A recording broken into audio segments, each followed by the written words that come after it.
Welcome to our channel. Today we're diving into a cornerstone of democracy, the separation of powers. This principle is fundamental to the functioning of a free and fair government, ensuring no single entity holds too much power. It divides government responsibilities into distinct branches: the legislative, the executive, and the judicial. Let's understand how each plays its unique role. The legislative branch is responsible for making laws. In many democracies, this is split into two parts, often referred to as a bicameral legislature.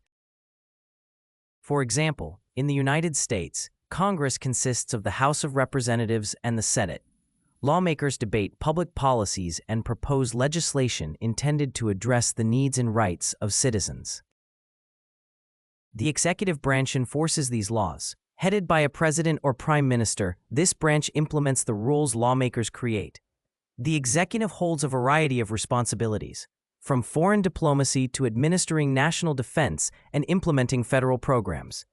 By managing these critical functions, the executive branch occupies the forefront of daily government operations.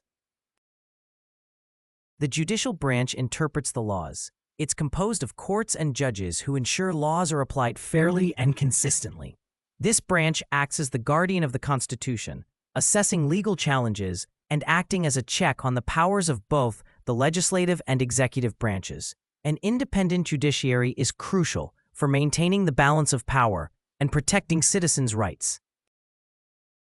These branches must collaborate, yet they are distinct in duties and powers.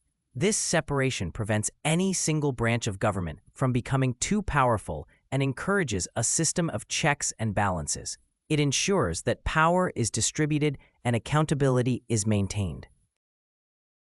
In conclusion, the separation of powers is essential for a functioning democracy. By keeping the legislative, executive, and judicial powers distinct, governments can effectively safeguard against tyranny, preserve liberty, and function more efficiently.